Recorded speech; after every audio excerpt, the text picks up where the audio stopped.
Sakina ismli tinglovchimizdan assalomu alaykum Said opa va Farhod aka. Inson sevmaya majburan ena otasini xohishiga ko'nib turmushga chiqsa baxtli bo'lib ketadimi yoki yo'qmi? Yo'l ko'rsatinglar. Oldindan Didor Shirin guruhidan Sabina qiz, bu har xil bo'lar ekan. Bizning mentalitetimizga, bizning o'zbekona urf-odatlarimizga ko'ra ko'pincha o'sha sevmagan insonlarni turmushga berib, sevmagan o'g'limizni, o'sha qizlarga ota-onasini qarab, o'zini tashqi ko'rinishini qarab, ko'pincha o'sha qudachilik qilamiz, baxtlarini yaratishga harakat qilamiz. Bu bir narsa deyish juda ham qiyin. O'sha sevib turmush qurganlarning juda ham ko'pchiligi bir-birini xarakteriga tushuna olmasdan ajrashib ketgan kunlari ham bo'lgan. Lekin sevmay, bir-birini tanimay turmush qurganlar bir-biriga shunaqa tushuncha bilan turmush qurganlarki, bu meni yarmim, bu meni sevgilim, bu meni muhabbatim deb o'ylab, o'sha muhabbatga asoslanib bir umrga yashab o'tgan insonlar ham bor. Biz birgina voqelikdan, birgina insonlarning misolidan biz sevishganlar bunday yashar ekan, sevmay turmush qurganlar baxtsiz bo'lar ekan degan xulosa chiqarganimiz to'g'ri bo'lmaydi deb o'ylayman. Chunki shunday oilalar bor, haqiqatan ham ularni xuddiki bir-biri uchun yaratgandek, lekin ular ota-onasini xohishi bilan, ota-onasini takliflari bilan yoki o'sha oilaviy bir-biriga tengligi tufayli turmush qurganlar va baxtli yashab ketyaptilar. Buning uchun birgina bizning so'zimiz yoki sevish yoki sevmaslik kerak degan bir xulosaga kelib olganimiz to'g'ri bo'lmay qoladi. Ba'zi hollarda, ko'p hollarda farzandlarni ko'ramiz, ota-ona siz meni tug'dingiz, lekin men katta bo'lib qoldim. Men yosh bo'la olmasman endi. Hayot meniki. Men o'z tanlagan yo'limni o'zim bilaman, nima qilishimni o'zim bilaman deb ko'p hollarda ota-onalarni ham fikrlarini qabul qilmaydigan farzandlarni ham hozirda kuzatishimiz mumkin. Lekin ota-ona ham o'ylaymanki, Said opa o'z farzandlariga yomonlikni ravo ko'rmasalar kerak. Albatta, ularni keyingi kelajak hayotlari, farzandlarini kim bilan turmush quryapsan, ota-onalari kim bo'lgan avval va kim bilan sen umringni so'nggi nafasiga qadar bog'lamoqchisan deb surishtirgan holda ular turmushga bersalar kerak. Albatta, har bir ota-ona o'z farzandining baxtini ko'rish uchungina yashaymiz. Farzandini hech qaysi ota-ona baxtsiz bo'lsin yoki yomon qizni olib beray yoki yomon insonga turmushga chiqaray degan xayol hech qachon bo'lmaydi ularda. Bizni Allohdan keyingi bizga eng yaqin insonlarimiz, eng yaqin bizni o'sha ko'z qorachigidek asrovchi, bizga bitta yomonlikni ravo ko'rmagan insonlarimiz biz ota-onalarimiz.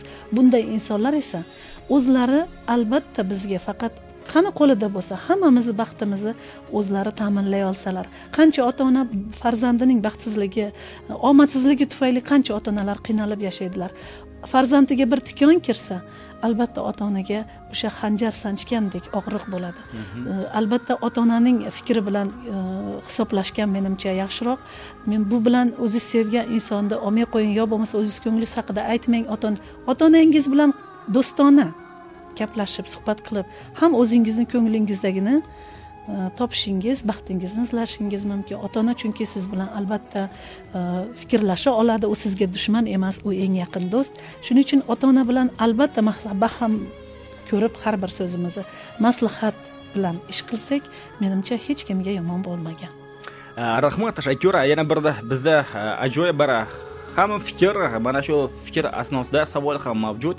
Assalomu alaykum Farhod aka hamda Said opa, ishlaringizga omad tilayman va xatni yozgan opamga ham baxt tilayman. Yana ikkinchi marta Alloh bergan baxtni qo'ldan chiqarmasin. Albatta bu Allohning sinovi va Said opa, men fikrim tanish va yaxshi ko'rgan insonga turmushga chiqsa va ochiq ko'ngil, shirin so'z va rostgo'y turmushda qanday qiyinchilik, og'ir ahvol, har xil vaziyat bo'lmasin, sabrli inson bo'lsa, albatta hayotda o'z o'rnini topsa kerak deb o'ylayman. Shu fikrimga nima deysiz opajon deb go'zallik siridan Dilafruzxon, haqiqatan ham siz juda ham fikrlaringiz to'g'ri.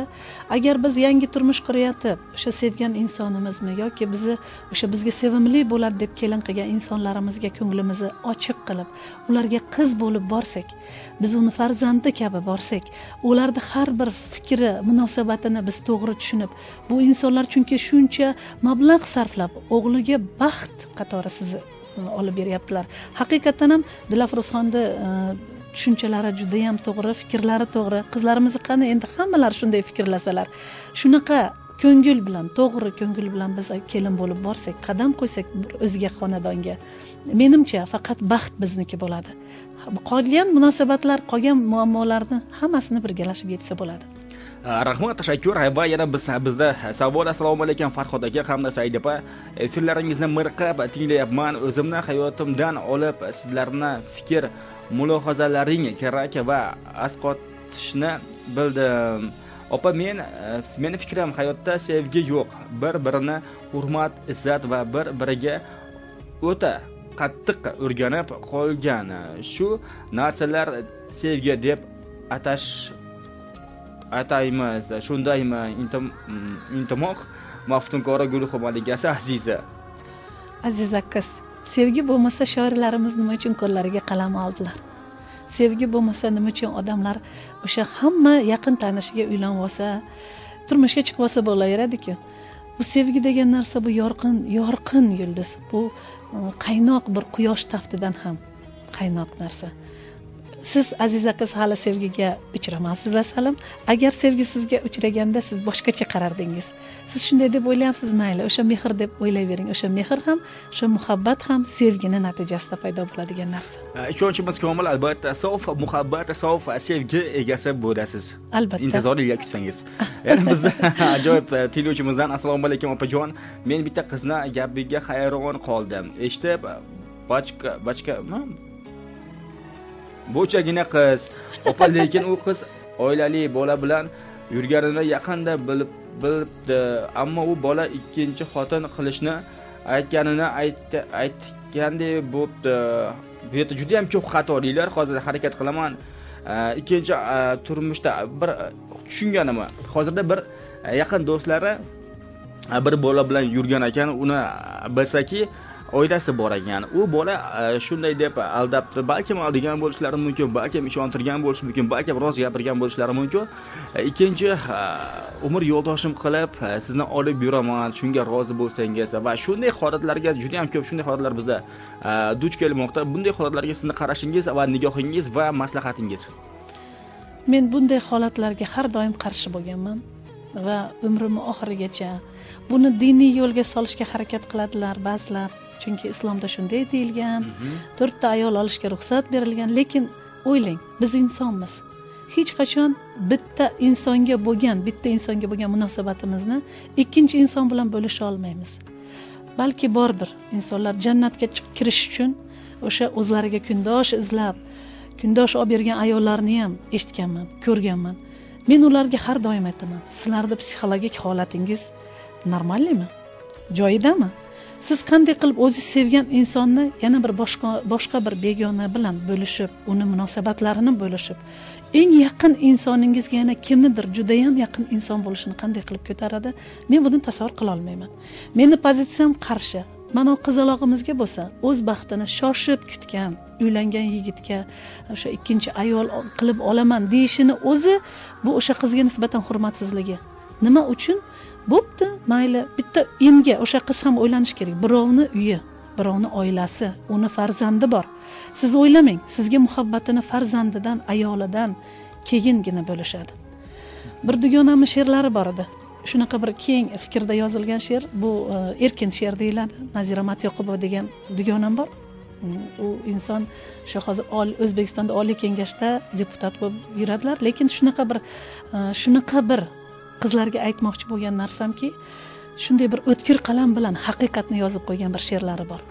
U ro'mol tanlayapti. Gulli va gulsiz, rangli va rangsiz.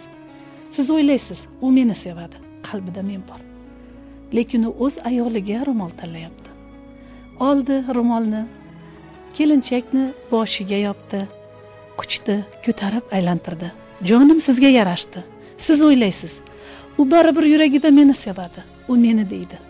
Yo'q, u o'z ayoliga ro'mol tanlayapti. Men bu satrlarda shunaqa bir haqiqatni aytkim keladi o'sha ishonuvchan qizlarimizga. Bu satrda juda ham keng ma'no, juda ham ko'p. Siz birinchi oilasidan ustun bo'la olmaysiz. Siz birovni baxtiga bo'lishingiz mumkin emas. Baxt bo'linmaydigan narsa. Siz kimnidir baxtsizligi hisobiga baxtli ham bo'la olmaysiz. Vijdoningiz qiynaladi. men qizalog'imizga o'sha ozgina bo'chagina qizaloqda ham bo'chagina yigitlar albatta faqat o'zingizni shaxsiy baxtingiz bo'la oladigan yigit albatta uchraydi va o'z baxtingizni topasiz. Ikkinchi ayol qilaman deb aldagan aldoqchi erkaklarga esa ishonmangiz.